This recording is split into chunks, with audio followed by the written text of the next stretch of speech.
다리오 왕 제2년 11째 달, 곧 스바들 24일에 이또의 손자 베리가의 아들 선지자 스가랴에게 여호와의 말씀이 임하니라. 내가 밤에 보니 한 사람이 붉은 말을 타고 골짜기 속 화석류 나무 사이에 섰고 그 뒤에는 붉은 말과 자줏빛 말과 백마가 있기로 내가 말하되 내 주여 이들이 무엇이니까 하니 내게 말하는 천사가 내게 이르되 이들이 무엇인지 내가 내게 보이리라. 화석류 나무 사이에 선 자가 대답하여 이르되 이는 여호와께서 땅에 두루 다니라고 보내신 자들이니라. 그들이 화석류 나무 사이에 선 여호와의 천사에게 말하되 우리가 땅에 두루 다녀보니 온 땅이 평안하고 조용하더이다 하더라. 여호와의 천사가 대답하여 이르되 만군의 여호와여, 여호와께서 언제까지 예루살렘과 유다 성읍들을 불쌍히 여기지 아니하시려 하나이까? 이를 노하신 지 70년이 되었나이다. 하매 여호와께서 내게 말하는 천사에게 선한 말씀, 위로하는 말씀으로 대답하시더라. 내게 말하는 천사가 내게 이르되 너는 외쳐 이르기를 만군의 여호와의 말씀에 내가 예루살렘을 위하며 시온을 위하여 크게 질투하며 아니란 여러 나라들 때문에 심히 진노하나니 나는 조금 노하였거늘 그들은 힘을 내어 고난을 더하였습니다. 그러므로 여호와가 이처럼 말하노라. 내가 불쌍히 여김으로 예루살렘에 돌아왔은즉 내 집이 그 가운데에 건축되리니 예루살렘 위에 먹줄이 쳐지리라. 만군의 여호와의 말이니라. 그가 다시 외쳐 이르기를 만군의 여호와의 말씀에 나의 성읍들이 넘치도록 다시 풍부할 것이라. 여호와가 다시 시온을 위로하며 다시 예루살렘을 택하리라 하라. 하니라. 내가 눈을 들어본즉 네 개의 뿔이 보이기로 이에 내게 말하는 천사에게 묻되 이들이 무엇이니까 하니 내게 대답하되 이들은 유다와 이스라엘과 예루살렘을 흩뜨린 뿌리니라. 그때 여호와께서 대장장이 4명을 내게 보이시기로 내가 말하되 그들이 무엇하러 왔나이까? 그 뿔들이 유다를 흩뜨려서 사람들이 능히 머리를 들지 못하게 하니 이 대장장이들이 와서 그것들을 두렵게 하고 이전의 뿔들을 들어 유다 땅을 흩뜨린 여러 나라의 뿔들을 떨어뜨리려 하느니라.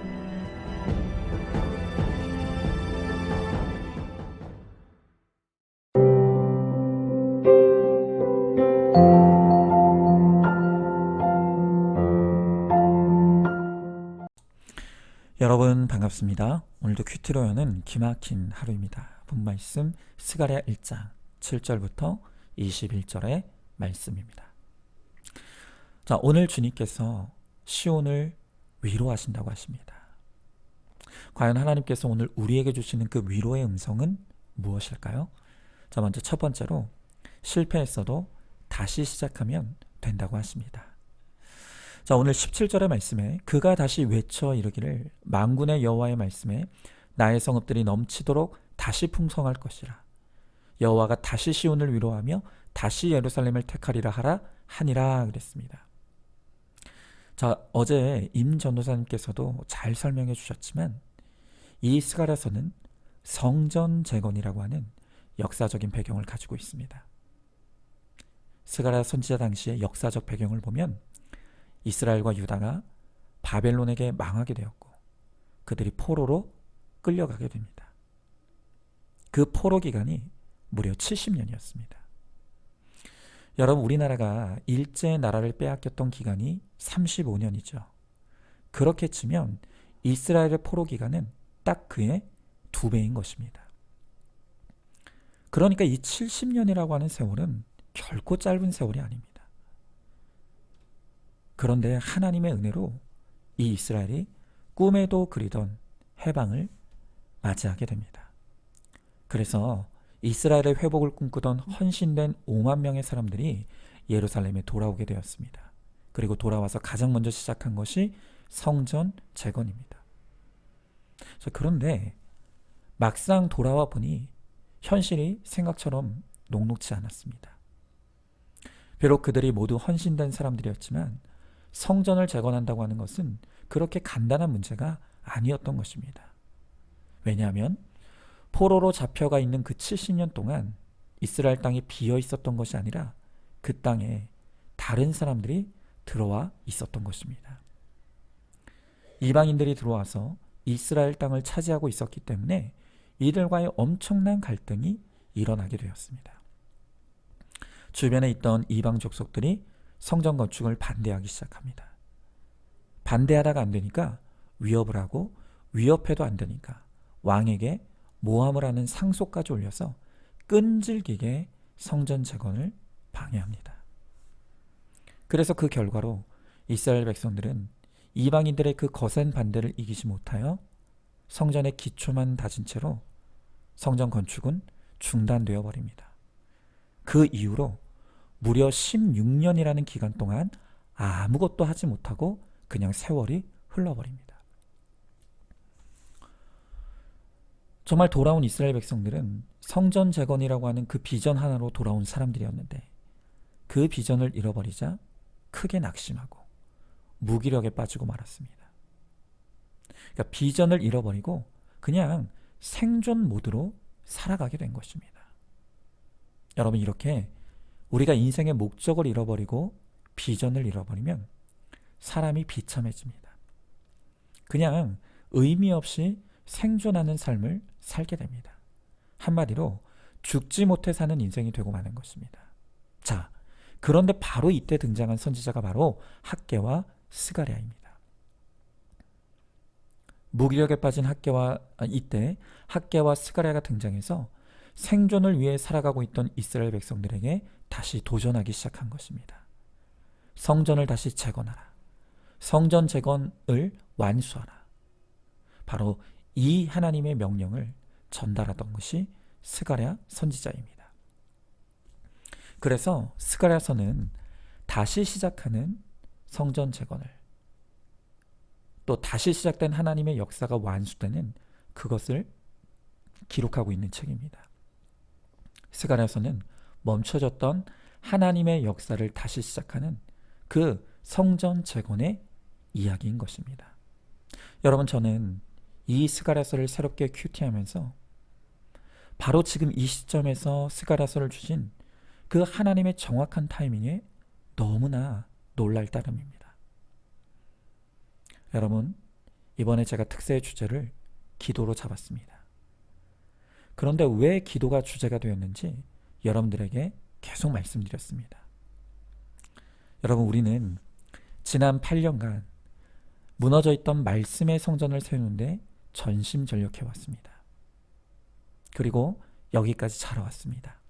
그런데 올해 들어 하나님께서 갑자기 저에게 이제는 때가 되었으니 무너진 기도의 성전을 다시 세우라는 명령을 주셨습니다. 이미 고백했었지만 특세가 일어났던 첫날, 저는 기도 중에 하나님께서 보여주신 한 장면을 보게 되었습니다. 그 장면은 만민이 기도하라고 세우신 그 예배당의 불이 다 꺼져 있었습니다. 그리고 텅 비어있는 예배당에 주님은 홀로 서 계셨습니다. 그런데 그 캄캄하고 텅 빈 예배당에 홀로 서 계셨던 예수님은 울고 계셨습니다. 그리고 기도자들이 다 떠나버린 그 한 자리 한 자리를 가리키시며, 이 자리는 누구누구 집사가 그렇게 뜨겁게 기도하던 자리였어. 이 자리는 누구누구 권사가 눈물로 나를 찾던 자리였어. 한 자리 한 자리, 기도의 자리를 떠나버린 텅 빈 자리를 쓰다듬으시며 우리 주님은 그렇게 슬퍼하셨습니다. 그런데 그 가운데 하나님은 갑자기 저의 모습을 보여주셨습니다. 저는 기도의 자리에 있기는 했습니다. 그런데 그 기도의 자리에서 기도하는 것이 아니라 깊이 잠들어 있었습니다.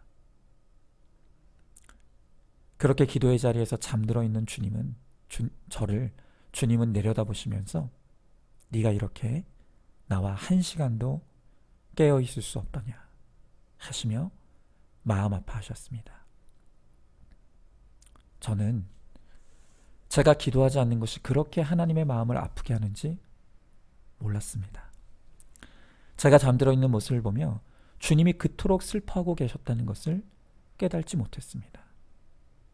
저는 비로소 기도하지 않는 것이 얼마나 큰 죄인지를 알게 되었습니다. 그래서 저는 하나님께 약속드렸습니다. 주님, 제가 저의 기도의 무릎을 주님께 바치겠습니다. 이제 매일 1시간의 기도를 주님께 드리겠습니다. 그래서 저는 그 주님의 명령을 따라 정확하게 2월 24일부터 1시간의 기도를 드리기 시작했습니다. 그리고 주님은 제가 다지고 만들어 놓은 그 1시간의 기도의 자리에 우리 성도님들을 데리고 오라고 말씀하셨습니다. 이제는 무너진 기도의 성전을 재건하라고 하시는 것입니다. 그래서 이 특사를 통해 1시간 기도 운동을 선포하고 이제 무너진 기도의 성전을 재건하고자 하는 것입니다. 여러분, 무슨 일이든지 늘 어떤 일을 새롭게 시작하는 것은 참 어려운 일입니다. 그런데요, 그것보다도 몇 배 더 어려운 일이 포기했던 일을 다시 시작하는 것입니다.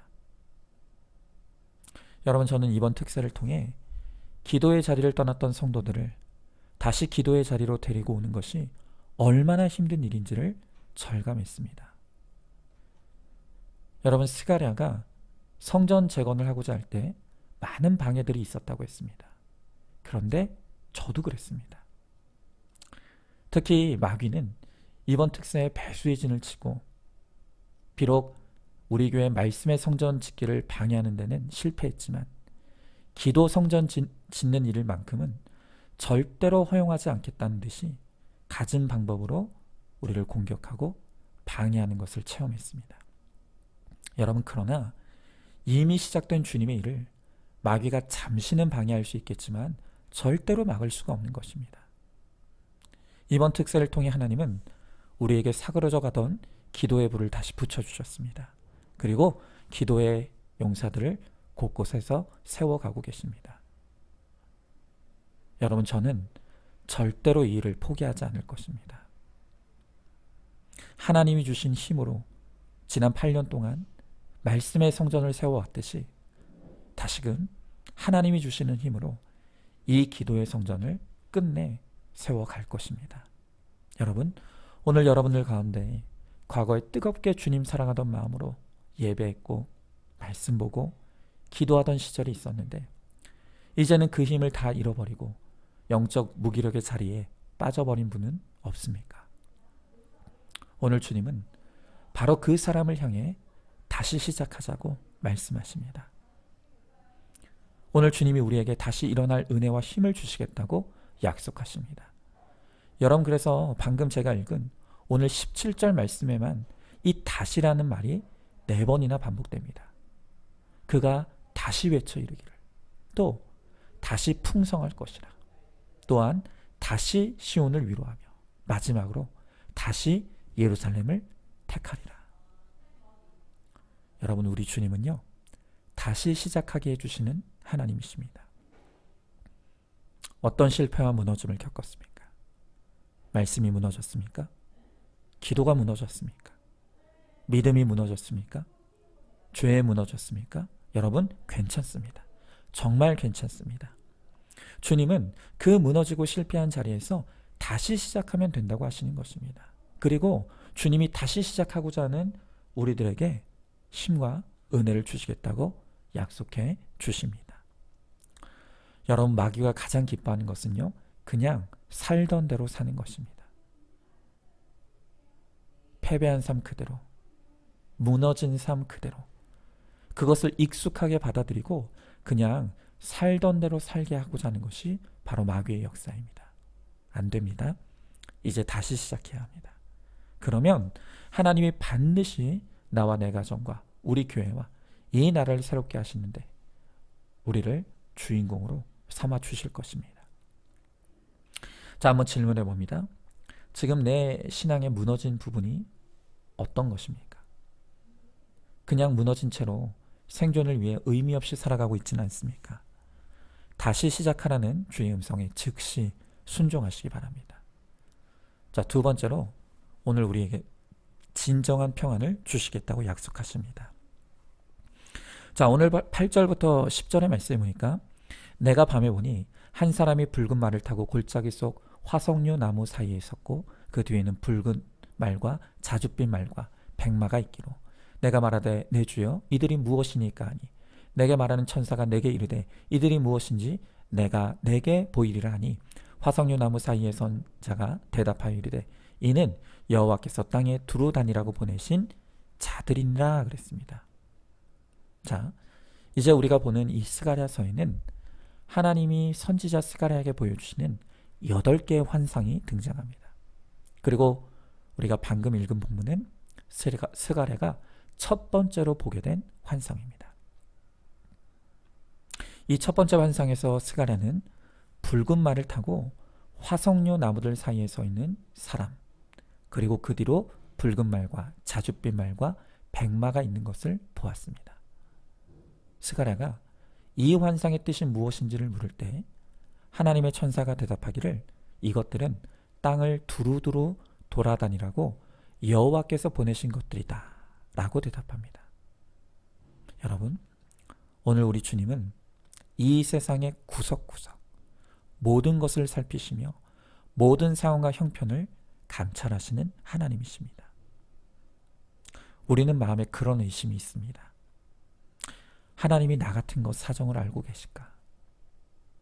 하나님이 내 가정의 형편을 알고 계실까? 또 전 세계에서 그렇게 많은 사람들이 하나님께 기도하고 있는데 하나님이 내 기도를 과연 듣고 계실까? 그런데 오늘 성경은요, 주님은 누구도 알지 못하는 나의 비밀한 그 부분까지 두루 돌아보시고 알고 계신다고 말씀하시는 것입니다. 자, 그런데 오늘 11절에 보니까요, 그렇게 땅을 두루 돌아보고 온 말들이 이 천사에게 보고하기를 온 땅이 평안하고 조용하다 라고 보고합니다. 자, 우리가 언뜻 이 11절의 말씀을 보면 평안하고 조용하다고 하니 지금 상황이 좋은 상황이다 라고 생각할 수 있습니다. 그런데요, 이어지는 12절을 보니까 이 보고를 들은 여호와의 천사가 갑자기 하나님께 슬픔의 탄원을 하기 시작합니다. 이렇게 탄원하죠. 여호와여 여호와여, 언제까지 예루살렘과 유다 성읍들을 불쌍히 여기지 아니하시려 하나이까? 이를 노하신 지 70년이 되었나이다 하매. 여러분, 뭔가 이상하지 않습니까? 방금 전에 이 온 땅을 감찰한 그 사람이 온 땅이 평안하고 조용하다고 했습니다. 그런데 이 말을 들은 천사는 이스라엘을 불쌍히 여겨달라고 말합니다. 여러분, 이게 무슨 뜻입니까? 결국 이 조용함과 평안함은 하나님의 뜻 가운데 누리는 진짜 평안이 아니라 거짓되고 위장된 평안을 누리는 상태를 의미하는 것입니다. 여러분, 예수 없이 이 땅에서 누리는 그 모든 고요와 평안은 위장된 것이고 거짓된 것입니다. 종교개혁자 장 칼뱅은 이러한 상태를 가리켜서 저주받은 행복이다 라고 표현했습니다. 정말 그렇습니다. 여러분, 저 북한 땅을 보십시오. 지금 저 북한 땅은 김씨 가문이 3대째 흔들리지 않는 든든한 권력을 누리고 있습니다. 여러분, 그러면 저 땅이 평안한 것일까요? 아니지 않습니까? 그들이 살면 살수록 그 땅은 황폐해져 가고 그 땅은 하나님의 진노를 쌓고 있습니다. 여러분, 그들이 이렇게 예수를 대적하며 이 땅에서 누리는 평안은 결국 죽음 이후에 가장 큰 진노와 심판으로 되갚음을 당하게 될 것입니다. 여러분, 오늘 천사는 이렇게 예수와 상관없는 이 땅의 형통과 평안을 누리는 사람들을 불쌍히 여겨달라고 외치고 있는 것입니다. 여러분, 오늘 우리는 무엇이 진짜 불쌍한 것인지를 깨달아야 합니다. 지금도 예수 없이 사는 내 배우자와 자녀들이 직업이 좋고 돈 잘 버니 너무 평안해서 도무지 예수에 관심이 없는 바로 그것이야말로 나를 불쌍히 여겨달라고, 주님 불쌍히 여겨달라고 애통해야 될 일인 것이죠. 여러분, 우리 자신도 마찬가지입니다. 혹시 오늘 여러분들 가운데 기도하지 않는데도 불편함이 느껴지지 않는 분들 있지 않습니까? 큐티를 놓은 지 오래됐는데도 그것이 별로 아쉽지 않지 않습니까? 여러분, 바로 그것이야말로 불쌍히 여겨달라고 애통해야 될 일인 것입니다. 오늘 우리 인생에 내가 누리던 고요와 평안이 깨지는 사건을 나를 불쌍히 여겨주신 하나님께서 나를 다시 거룩하게 하시고 또 내 가정을 구원하시기 위해서 주신 은혜와 축복의 사건이라는 것입니다. 여러분, 진정한 평안과 고요는 오직 예수 안에만 있습니다. 예수를 떠나 이 땅에서 누리는 그 모든 평안은 일시적인 것이고 찰나적인 것이고 위장된 가짜 평안일 뿐입니다. 그래서 그 평안 뒤에 있는 것은 심판인 것입니다. 여러분, 그러므로 우리는 오늘 이 새벽에 세상의 그 위장된 평화에 취해서 하나님을 무시하고 멀리 떠나 있는 그들의 영혼을 붙들고 주님 불쌍히 여겨달라고 기도해야 합니다. 또한 육이 무너지는 고난을 통해서라도 구원이 임하게 해달라고 기도해야 합니다. 그러나 이 땅에서의 고난은 일시적인 것이고 반드시 주님은 주님을 통해 누리는 진정한 하늘의 평화를 누리게 해 주실 것입니다. 자, 한번 질문해 봅니다. 내가 가장 불쌍히 여기는 것은 무엇입니까? 육이 평안하니 영이 무너진 것이야말로 가장 불쌍한 것임을 깨닫습니까? 예수 없이 살아가는 내 가족을 불쌍히 여겨달라고, 육이 무너지는 고난을 통해서라도 주님을 만나 구원받게 해달라고 기도하시기 바랍니다. 자, 마지막 세 번째로 주님은 겸손한 자에게 은혜를 베풀어 주십니다.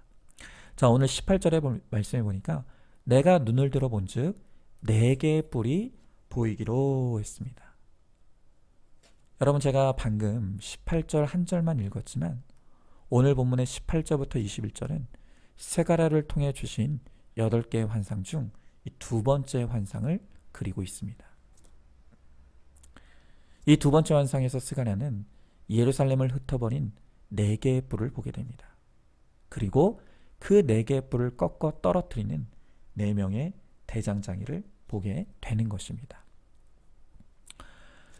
여러분, 이 뿔이라는 것은요, 성경에서 언제나 힘과 권세를 상징합니다. 그리고 오늘 스가랴서에 등장하는 이 4뿔은 스가랴 당시 하나님을 대적하고 이스라엘을 괴롭히는 교만한 이방 나라들을 의미하는 것입니다. 자, 시편 75편 4절과 7절에서 성경은 이렇게 말씀하십니다. 내가 오만한 자들에게 오만하게 행하지 말라 하며 악인들에게 뿔을 들지 말라 하였노니 하나님이 이를 낮추시고 저를 높이시느니라. 여러분, 하나님은 반드시 우리의 오만하고 교만한 뿔을 꺾으시고 떨어뜨리십니다. 자, 그런데 중요한 것은 그 우리의 오만하고 교만한 뿔을 꺾기 위해서 하나님께서 나에게 대장장이들을 보내신다는 것입니다. 자, 여러분은 오늘 내 삶에 나의 교만의 뿔을 꺾어내시려고 하나님이 보내신 그 대장장이가 누구라고 생각하십니까? 나를 평생 사랑해주겠다는 약속 하나만 믿고 결혼했지만 외도로 나를 배반한 그 배우자, 바로 그가 나의 교만의 뿔을 꺾기 위해 하나님이 보내신 바로 그 대장장이입니다. 또한 나의 영광과 자랑거리로 삼으려 했지만 이제는 나의 근심거리가 된 바로 그 자녀가 내 오만의 뿔을 떨어뜨리기 위해 하나님이 보내신 대장장이입니다. 그리고 나를 인정해 주지 않는 직장의 상사, 또한 눈의 가시처럼 나를 끊임없이 찌르고 아프게 하는 교회의 지체들, 바로 그들도 나의 교만을 꺾어주는 대장장이들입니다.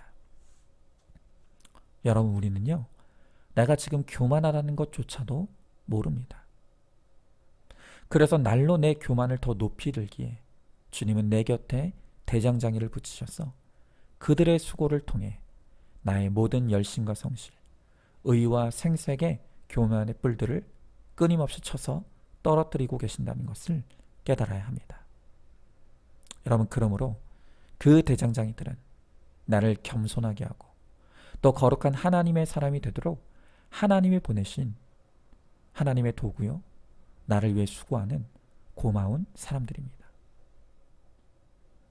그들이 지금 나 때문에 수고하고 있다는 것을 알면 우리가 용서하지 못할 사람이 없습니다. 사랑하지 못할 이유가 없죠. 그들의 구원을 위한 수고를 내가 감당할 수 있게 되는 것입니다. 여러분, 반드시 기억하십시오. 나의 가장 악한 원수는 나를 끊임없이 치는 그 대장장이들이 아닌, 아무리 두들겨도 꺾이지 않는 나의 교만이 바로 가장 악한 원수임을 깨닫기 바랍니다. 이 시간 하나님 앞에서 내가 바로 그 교만한 자임을 회개하고 주님께 엎드려 두 손 들고 주의 은혜 없이 살 수 없음을 고백하시기 바랍니다. 그럴 때 하나님께서 은혜로 나를 위해 수고하는 그 대장장이들의 수고를 그치게 해주시고 구원의 은총을 베풀어 주실 것입니다. 자, 한번 질문해 봅니다. 나의 교만의 뿔을 꺾기 위해 하나님이 보내신 대장장이들은 누구라고 생각합니까? 내가 어떤 부분에서 교만한지 구체적으로 회개하고 하나님께 겸손한 마음을 구함으로 대장장이들의 수고가 끝나고 구원의 은총이 임하기를 기도하시기 바랍니다. 자, 오늘도 4월 12일 보석상자입니다. 예수께서 죽은 나사로를 살리실 때 그냥 살려내지 않았습니다.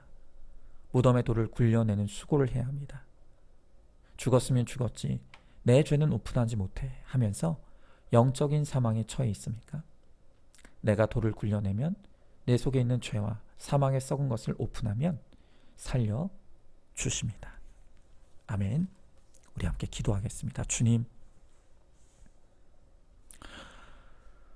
오늘 주님께서 우리들에게 이 스가랴서를 통해서 우리를 위로하시는 하나님의 음성을 듣게 하십니다. 오늘 주님은 실패한 우리들에게, 넘어지고 무기력에 빠진 우리들에게 다시 일어나자고 말씀해 주십니다. 또한 주님은 교만한 우리들에게 겸손하여져서 하나님의 은혜를 받으라고 오늘 우리들에게 그렇게 말씀하여 주십니다. 주님, 오늘 또한 이 땅에서 우리가 누리는 그 거짓된 평안을 버리고 예수 그리스도로 말미암은 참된 평안을 누리라고 말씀하십니다. 주님, 우리가 이 예수님의 위로의 초청에 동참할 수 있게 하시고 주님께로 더 가까이 나아감으로 말미암아 이제 주님으로 말미암아 다시 시작할 힘을 얻게 하시고 또한 하늘의 평안을 누리게 하시며 그리고 이제는 정말 겸손하여서 주의 은혜를 누리는 복된 인생이 될 수 있도록 우리 주님께서 함께하여 주시옵소서. 믿사오며 사랑이 많으신 우리 예수님 이름 받들어 기도드리옵나이다. 아멘. 오늘도 큐티로 기막힌 하루를 살아내는 하늘가족 공동체 우리 모든 성도님 되시기를 주님의 이름으로 축복합니다.